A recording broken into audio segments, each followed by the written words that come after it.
Assalamualaikum warahmatullahi wabarakatuh.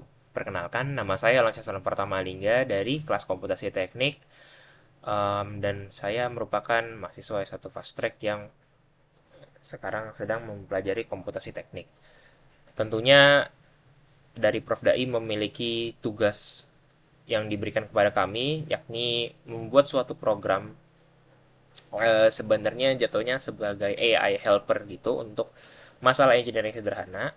Dan ide yang ingin saya bawa pada hari ini atau pada video kali ini adalah tentang material selection application for medical devices using AI sebagai helper. Oke, next. Nah, tentunya sebelum kita masuk ke bagian pembahasan terhadap solusi yang saya tawarkan, pertama kita akan uh, kembali um, mereview tentang apa sih itu framework DAI 5. Nah, framework DAI 5 ini merupakan framework yang diciptakan oleh Prof. Dai. Itu ada 5 aspek utama, yakni pertama adalah Deep Awareness of AI, di mana Deep Awareness of AI ini merupakan langkah dasar di mana melibatkan pengingatan yang terus-menerus kepada Sang Maha Kuasa, yang Maha Esa, pencipta alam semesta dan segala isinya. Langkah ini meningkatkan kesadaran individu atau jiwa atau nafs dan kesadaran diri, menyelaraskan tindakan dengan tujuan utama untuk mengenal dan mengakui Tuhan. Ini adalah keadaan nafs yang berfungsi sebagai lapisan inti daripada framework itu sendiri. Nah, Deep Awareness of I ini tentu akan mengingatkan kita tentang sebelum kita melakukan sesuatu apapun itu, kita harus conscious, kita harus sadar terdapat bahwasannya kita ini melakukan segala sesuatu ini tentunya bukan karena kita pribadi, bukan karena tugas dari dosen, akan tetapi ini merupakan tugas dari Sang Maha Kuasa. Uh, Setelah itu baru kita sadar bahwasannya semua ini hanyalah uh, tugas dari Tuhan untuk menyelesaikan masalah sederhana ini dan berfungsi untuk membantu masyarakat yang membutuhkan alat AI helper ini. Dengan deep awareness of AI, kita akan tahu bahwasannya ketika kita conscious, kita akan memiliki suatu hal di mana brain itu kita bekerja sebagai hardware atau dari hati gitu. Dan kemudian setelah itu baru kita bisa melanjutkan fase dari framework dari 5 selanjutnya, yakni adalah intention. Nah, intention ini adalah keputusan atau tujuan dasar yang mendorong proses pemecahan masalah. Niat itu harus berasal dari hati yang berfungsi sebagai hardware yang mengkodekan niat untuk seluruh kerangka kerja atau framework ini. Nah, intention memastikan bahwa setiap langkah problem solving ini harus selaras dengan kehendak sang pencipta. Jadi, dari intention ini, kita jangan bilang bahwasannya intention ini, dengan adanya intention, kita akan lebih mudah dalam memecahkan masalah. Tapi, itu bisa, namun apa artinya jika kita memecahkan masalah, namun itu tidak sesuai dengan kehendak sang pencipta? Tentunya itu merupakan intention yang salah, dan intention yang benar adalah kita harus menyelaraskan intention kita dengan kehendak Tuhan atau kehendak Sang Pencipta. Dengan kehendak Sang Pencipta, tentunya pemecahan masalah ini prosesnya akan jauh lebih mudah dibandingkan kita melawan kehendak Tuhan. Mungkin itu salah satu contohnya, dan tentunya intention ini kita harus conscious seluruh kegiatan dalam framework DAI5. Dalam memecahkan masalah menggunakan framework DAI5, kita harus menggunakan yang namanya intention yang baik. Intention kita dengan uh, pada masalah ini tentu kita ingin membantu orang. Gitu. Tentu ini membantu orang karena siapa? Karena sang pencipta. Kenapa? Karena pada dasarnya adalah membantu sesama itu merupakan kehendak daripada sang pencipta. Lalu kemudian ada initial thinking about the problem. Jadi ketika kita memiliki masalah, apa yang kita pikirkan awal-awal itu adalah merupakan initial thinking, di mana langkah ini mencakup analisis dan pemahaman mendalam tentang suatu masalah dan memastikan pemahaman yang komprehensif tentang sifat dan akar penyebabnya. Nah, di sini ini merupakan langkah awal dari penyelesaian masalah sebenarnya gitu. Jadi deep awareness of I dan intention ini merupakan sebuah tools untuk mempersiapkan kita memasukkan uh, kerangka berpikir kita tentang the E5, yaitu initial thinking gitu. Jadi ini merupakan step ketiga, ini merupakan awalan dari penyelesaian masalah. Kita harus memikirkan initial thinking about the problem. Apa sih yang menjadi akar masalah ini? Kita cari root cause-nya gitu. Root cause analisis terhadap suatu masalah yang kita hadapi itu. Nah, dari situ kita bisa mulai asumsikan apa saja yang sekiranya bisa menjadi solusi di fase idealisasi. Idealisasi ini kita membuat asumsi untuk menyederhanakan dan memodelkan masalah. Memodelkan masalah ini bisa berupa um, dalam bentuk 3D CAD atau dalam bentuk coding. Segala sesuatu yang berhubungan dengan modeling itu merupakan idealisasi daripada penyelesaian masalah. Tapi asumsi juga harus dipastikan nih, itu dapat diandalkan, realistis, dan kembali selaras dengan prinsip-prinsip yang telah ditetapkan dalam niat atau intention tadi. Jadi ketika kita memikirkan suatu solusi, tentunya hal yang kita pikirkan ini bukan hanya sekedar solusi saja, tapi apakah solusi yang kita tawarkan atau yang kita pikirkan ini sesuai dengan jalan Tuhan atau enggak, sesuai dengan kehendak Tuhan atau tidak. Itu yang menjadi concern utama dalam idealisasi tadi gitu. Ketika idealisasinya sudah oke dan intensinya sudah baik, maka tentunya generation problem solvingnya akan jauh lebih baik gitu. Dan di situ ketika asumsinya sudah tepat, maka kita bisa langsung lanjut ke instruction untuk mengerjakan prosedur-prosedur yang kita sudah coba analisis dan coba untuk dimodelkan gitu. Dan ini instruction itu mencakup prosedur, langkah-langkah, dan metode iteratif untuk menerapkan solusi dengan niat sadar yang terus membimbing tindakan selama pelaksanaan penyelesaian masalah itu. Gitu. Jadi uh, ini merupakan langkah-langkah yang harus dilakukan dalam menyelesaikan suatu masalah menggunakan framework DAI5 gitu. Jadi ada deep awareness of I, ada intention, ada initial thinking about the problem, ada idealization, dan juga ada instruction. Oke, next. Nah, ini merupakan 33 elements of the E5. Pertama, deep awareness of I ini memiliki 6 komponen. Ada consciousness of purpose, di mana kita harus merefleksikan pemahaman kita terhadap Tuhan dalam menyelesaikan suatu case study atau masalah.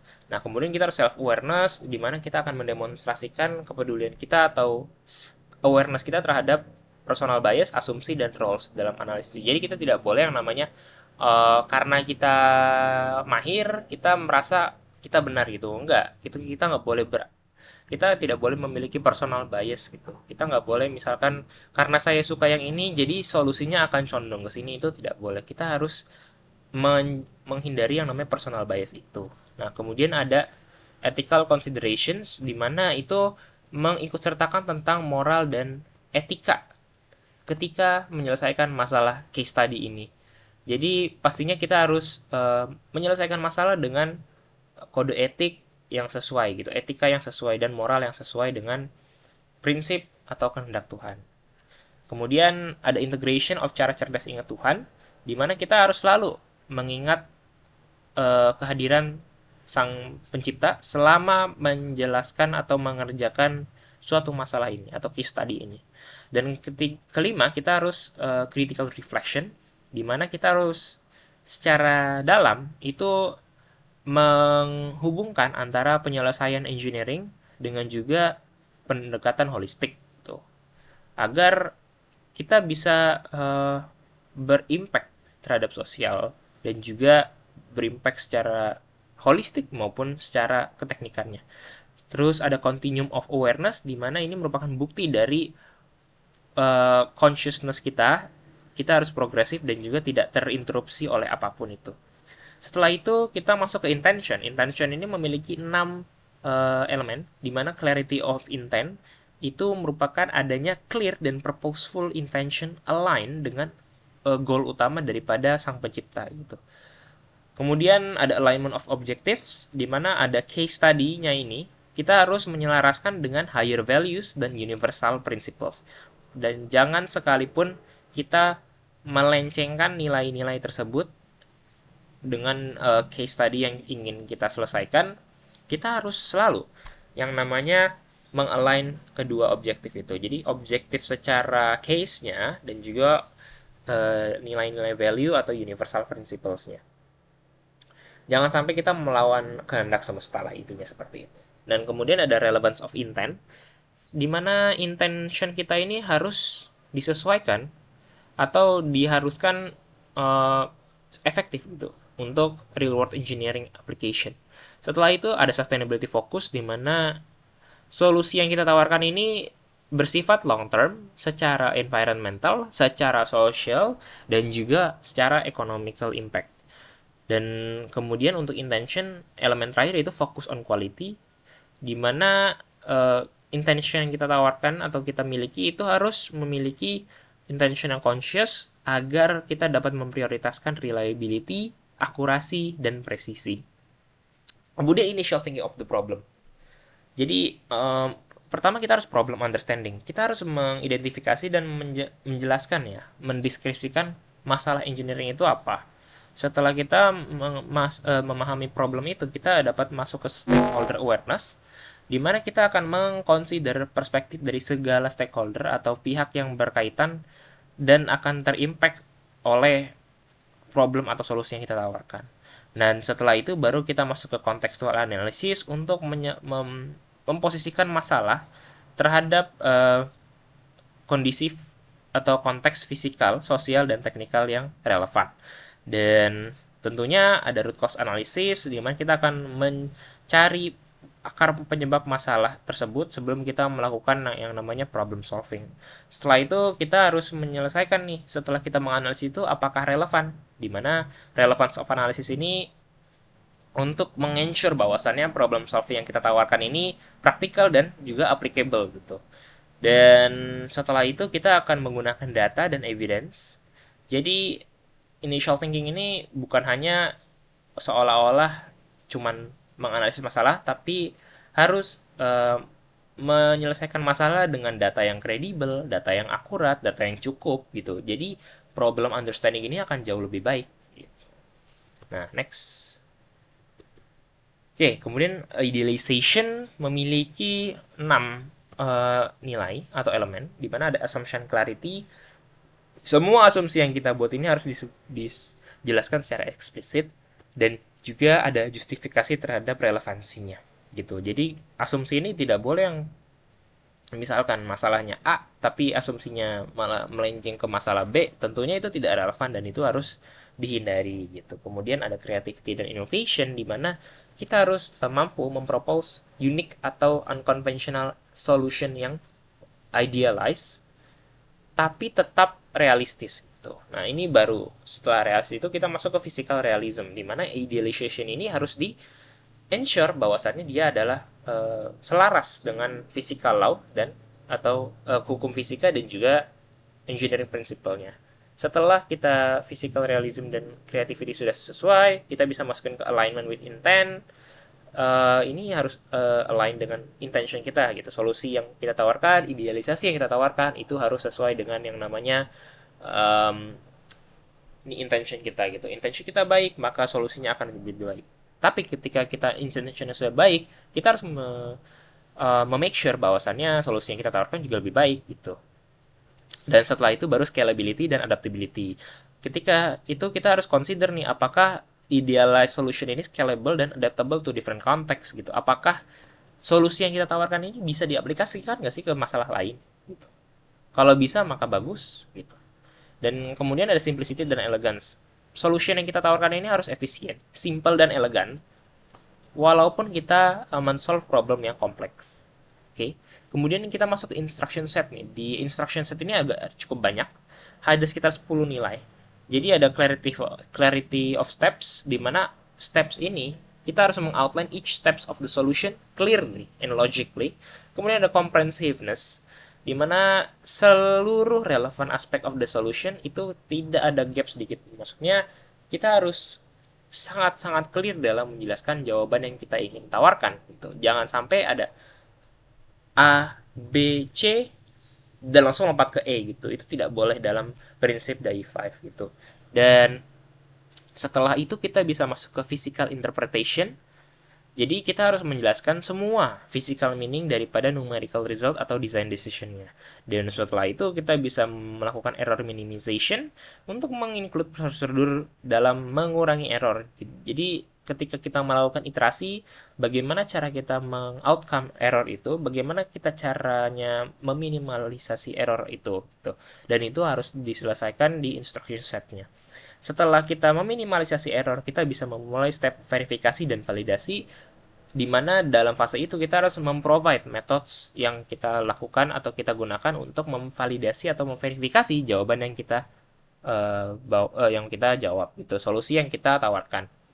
Setelah itu tentunya ada iterative approach untuk mendemonstrasikan kesiapan kita dalam iterasi dan juga refine the solution gitu. Jadi kita tidak hanya nge-prompt sekali, kita harus melakukan iterasi terhadap promptingan yang kita buat itu agar jawabannya lebih berkualitas dan sesuai dengan harapan yang kita mau dari awal.